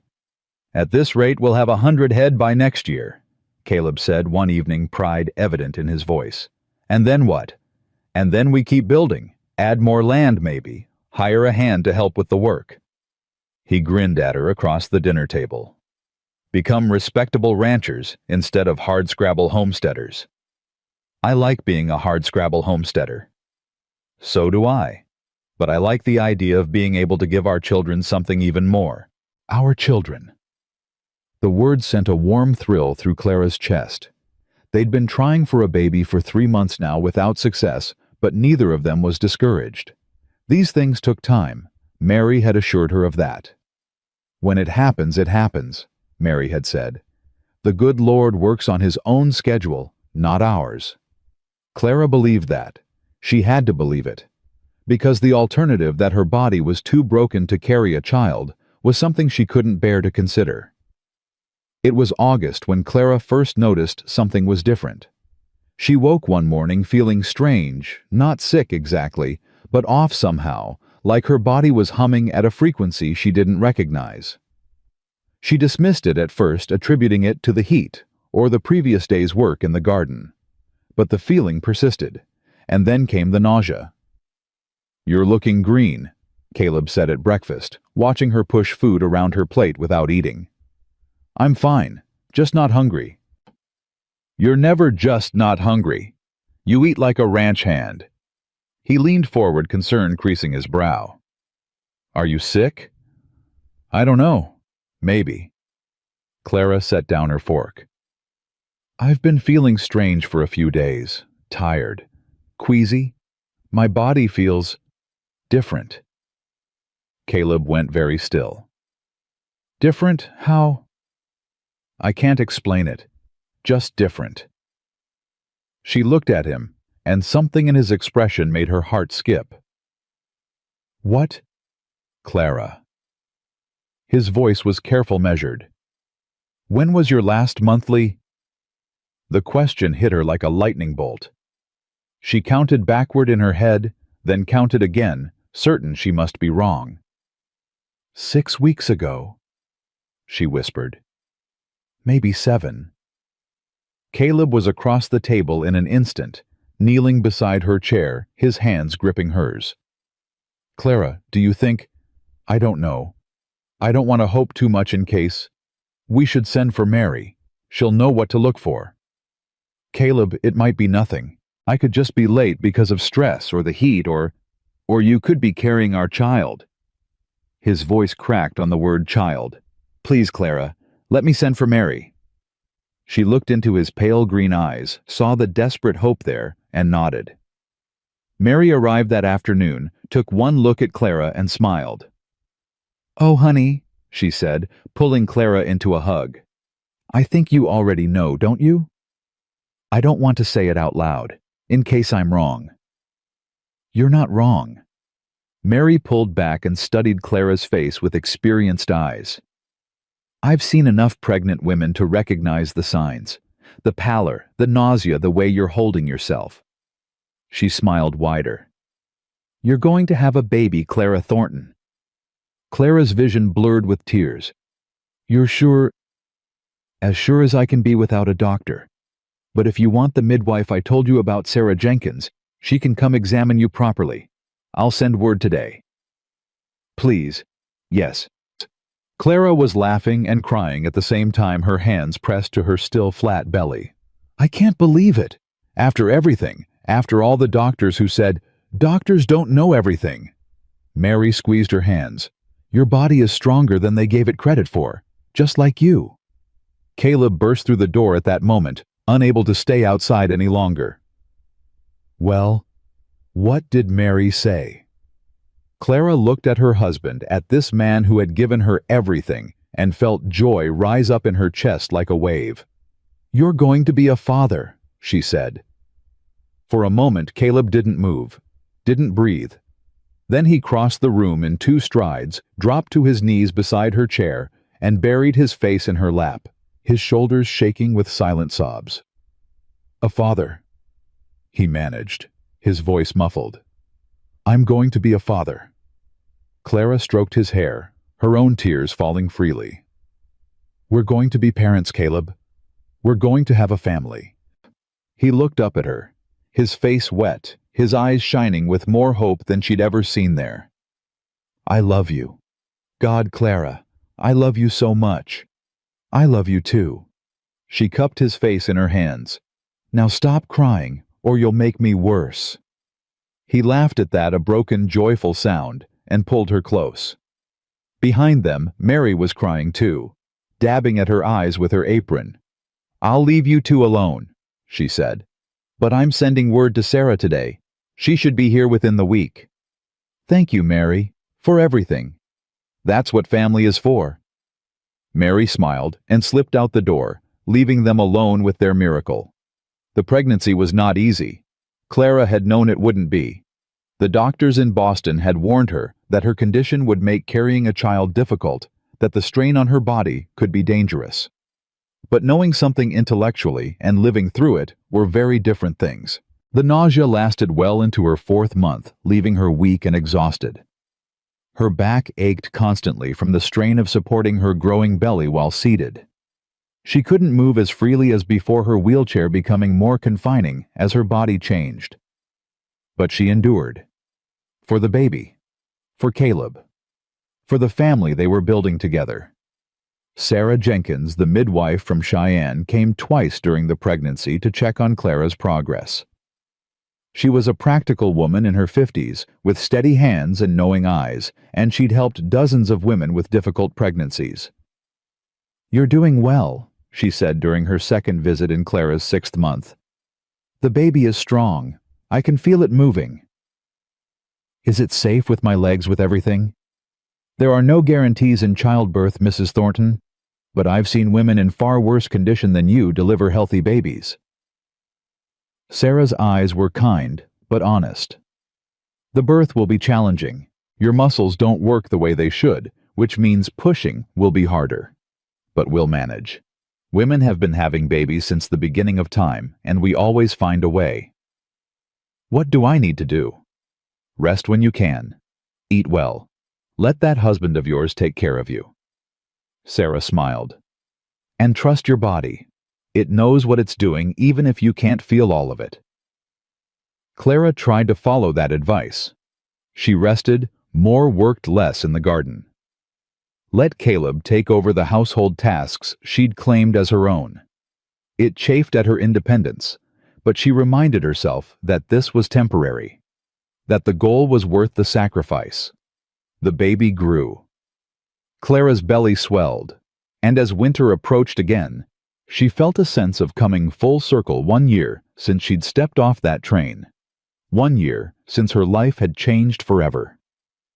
"Hard to believe it's been a year," she said to Caleb one December evening watching snow fall outside their window. Her hand rested on her belly, feeling the baby kick. "Best year of my life," he replied, wrapping his arms around her from behind. "Even with the wolves and the blizzards and your father showing up. Especially with all that. It proved we could survive anything together. We can." He pressed a kiss to her temple. "We will." The baby came 3 days after Christmas. Clara had been having pains since the night before, but she hadn't wanted to worry Caleb until she was certain. By morning, there was no doubt. The contractions were coming faster, stronger, and Sarah Jenkins, who had arrived a week earlier to be ready, took one look at Clara and nodded. "It's time," she said. "Caleb, I need you to heat water and get me clean towels, lots of them." "Is she going to be all right?" His voice was tight with fear. "She's going to be fine, but I need you to focus.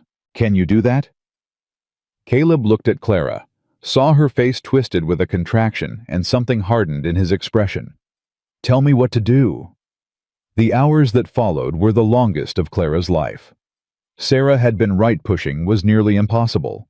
Clara's muscles didn't respond the way they should, and every contraction required her to fight her own body.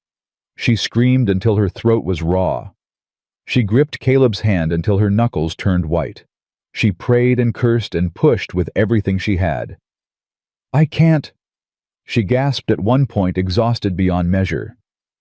"Sarah, I can't do this." "Yes, you can." Sarah's voice was calm and steady. "You've survived things most people can't imagine. This is just one more battle, Clara, and you're winning." "It hurts so much." I know it does. But your baby is almost here. Just a little longer. Just a few more pushes." Clara looked at Caleb, kneeling beside the bed, his face pale with terror but his eyes burning with faith. "You can do this," he said. "You're the strongest person I've ever known, Clara. You fought wolves for me. You can do anything." Something surged in Clara's chest, not strength exactly, but something deeper. Determination. Love. The absolute refusal to give up. She pushed, and pushed again, and then finally, after 16 hours of labor, a baby's cry split the air. "It's a girl," Sarah announced, her voice thick with emotion. "A perfect, healthy girl." Clara couldn't speak. She could only reach out with trembling arms as Sarah placed the baby on her chest, a small, squirming, miraculous creature with a shock of dark hair and a cry that seemed to shake the very walls. "A girl," Clara whispered. "We have a daughter." Caleb was crying openly now, tears streaming down his face as he looked at their child. "She's beautiful. Clara, she's so beautiful." "She looks like you."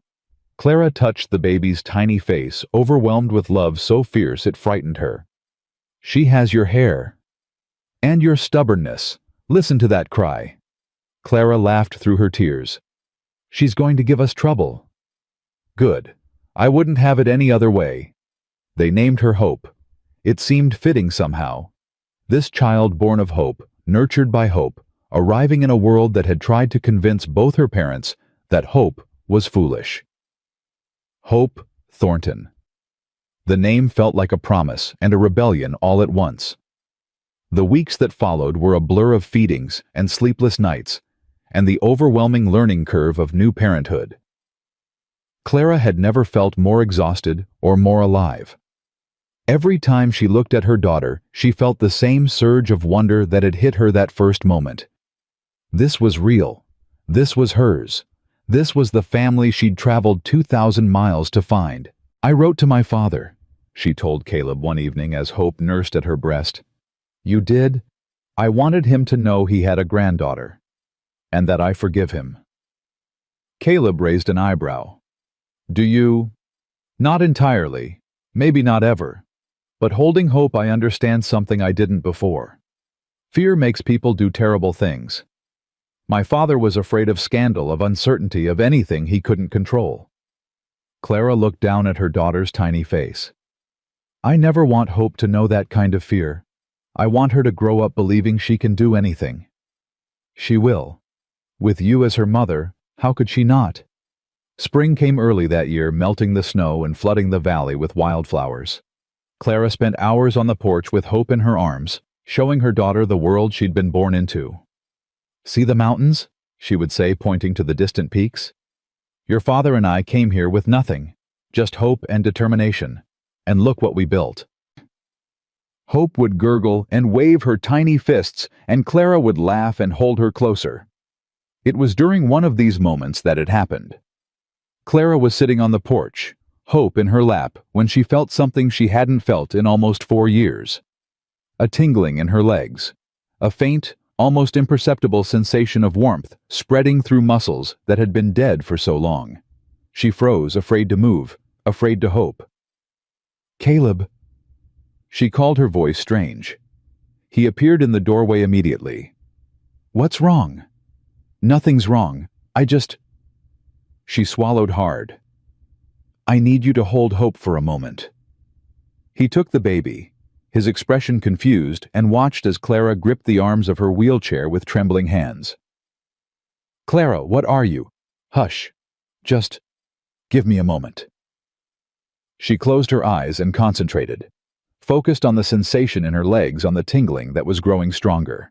She remembered what the doctors had said after the accident, that there was a chance, however slim, that with time and effort, some function might return. She had given up on that possibility years ago. But now, with her daughter in her husband's arms and her garden blooming, and her life fuller than she'd ever dreamed possible, Clara Whitmore Thornton refused to accept limits. She pushed down on the wheelchair arms and lifted herself up. Her legs shook. Her knees wobbled. Pain shot through muscles that hadn't been used in years. But she stood. For one glorious, impossible moment, Clara Thornton stood on her own 2 feet. "Clara!" Caleb's voice was a broken whisper. "You're standing.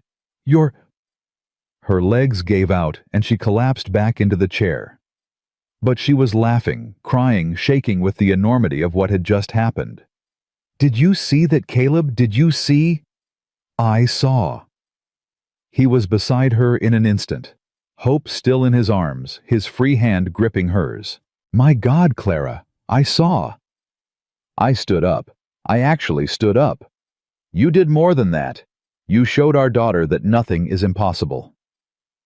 Clara looked at Hope, who was watching her with wide, curious eyes that seemed to understand far more than any baby should. "I'm going to walk," Clara said, and her voice was fierce with certainty. "It might take months, it might take years, but I'm going to walk, Caleb. I'm going to stand beside you, not sit beside you. I'm going to dance at our daughter's wedding." "I believe you." And he did. After everything they'd been through, how could he not?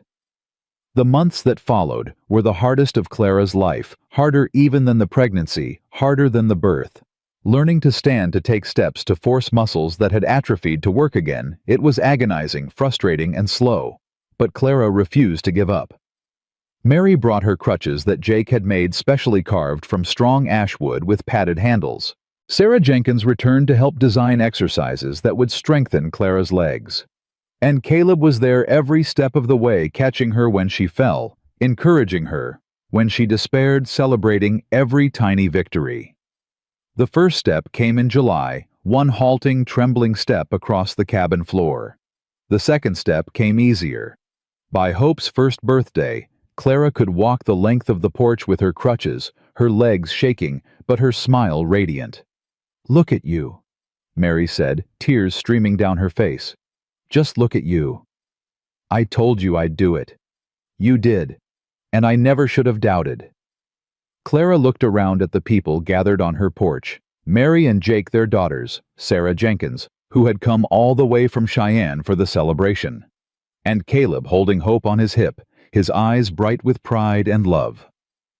This was her family, not the one she'd been born into, but the one she'd chosen, the one she'd fought for, the one she'd crossed 2,000 miles to find. "Thank you," she said, her voice thick with emotion. "All of you, for believing in me even when I didn't believe in myself." "That's easy to do," Caleb said, crossing to her side. "Believing in you is the easiest thing in the world." He kissed her, then right there in front of everyone, and Clara kissed him back with everything she had. Behind them, Mary was laughing, and Jake was whistling, and Hope was clapping her tiny hands. Later that night, after the guests had gone, and Hope was sleeping in her crib, Clara and Caleb sat together on the porch, watching the stars emerge one by one.